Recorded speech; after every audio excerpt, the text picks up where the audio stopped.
안녕하세요. 지지쌤입니다. 여러분, 우리 오늘은 포도 그리기로 했어요. 수치화로 그리기로 했던 거 기억나시죠? 자, 도구는 다 준비가 되어 있을 거고 우리 천천히 스케치 한번 해볼 건데요. 바로 세부적으로 들어가는 것이 아니라 아주 연한 연필선으로 전체적인 크기와 이파리의 크기 그리고 포도송이들이 전체적인 크기가 어떻게 되는지 포도 알 하나하나가 아니라 한 송이의 전체 크기가 어느 정도 되는지 이런 것들을 먼저 크게 테두리를 조금 연한 선으로 정해 놓은 다음 그 다음에 세부적으로 들어가시는 거예요. 지금은 그 이파리 2개 하고 그 다음에 알갱이들을 다 이제 스케치를 한 상태인데 여러분들이 보시는 것처럼 앞에 있는 가장 큰 포도 알갱이를 중심으로 해서 양쪽으로 위아래로 이렇게 좀 뒤로 이렇게 뒤에 숨겨진 부분들이 있게끔 그렇게 뒤로 점점점 퍼져나가게끔 그렇게 표현을 해주시면 됩니다. 자, 채색에 들어갈 때는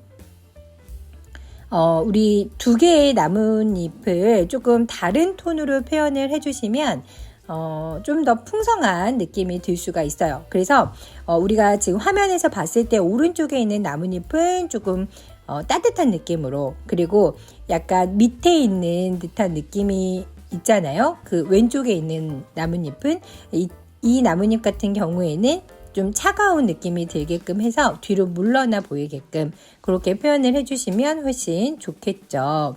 자, 포도 알갱이도 마찬가지예요. 포도 알알이 하나하나도 우리가 딱 봤을 때 가장 우리한테 앞에 있는 포도 알갱이는 밝음과 중간면과 어두운 면을 모두 다 표현을 해줘야 될 거고요. 그리고 보라색이 좀 더 선명하고 확실하게 보이게끔 그렇게 표현을 해줘야 될 거예요.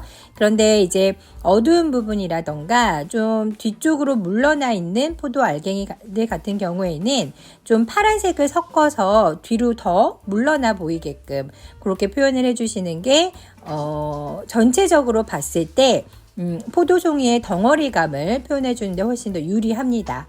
그래서 어느 정도 색감이 조금 만들어지고 난 다음에는 앞에 있는 포도 알갱이들 같은 경우에는 어두운 부분과 중간면들 이런 것들을 조금씩 더 챙겨 주시면 되겠죠. 그리고 알갱이 하나하나 알갱이 하나하나의 그 경계 부분 같은 경우에는 어두운 부분으로 이렇게 경계를 해주거나 아니면 그림자를 표현하면서 알갱이와 알갱이가 서로 다르게 떨어져 있는 것들을 표현을 해주면 되겠습니다. 자, 겹쳐 칠할 때는 당연히 반드시 마른 다음에 하시는 게 좋겠죠. 네, 이렇게 해서 지금 선생님도 보면은 포도 알갱이 하나하나가 조금씩 다른 표현들로 이렇게 되어진 것을 여러분 볼 수 있을 거예요. 그래서 덩어리감을 충분히 밝음, 중간톤, 어두움 이렇게 해서 덩어리감을 충분히 줘야 되는 알갱이들은 또 그렇게 해주고 그 다음에 저 뒤에 물러나 있는 알갱이들은 좀 평면적으로 약간 살짝 그렇게 표현을 해줘도 그래야지 전체적으로 봤을 때 포도송이 자체가 덩어리감이 느껴지겠죠. 포도송이 자체도 굉장히 좀 큰 물체이기도 하고 이 덩어리감이 앞부분 가장 튀어나온 알갱이와 저 뒤에 있는 알갱이가 분명히 톤 차이가 나야 되는 건 분명히 있어요.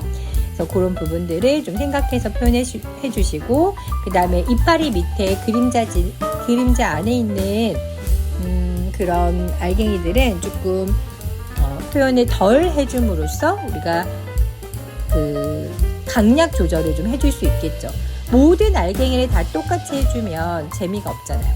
그렇죠? 자, 지금 우리 이제 그 나무 가지 줄기와 그 다음에 나뭇잎을 조금 이제 마무리를 하려고 하는데 붓을 굉장히 가까이 쥐고요. 그리고 굉장히 가는 선으로 이 인맥들을 그려주는 겁니다. 그래서 오른쪽에 밝은 색감으로 표현되어 있는 것들은 조금 진하게 인맥을 해주고 왼쪽에 물러나 있는 작은 이파리 같은 경우에는 화장지에다가 분물을 조금 닦아내서 좀 연하게 인맥을 표현을 해주시면 되겠습니다. 자, 여러분 어때요?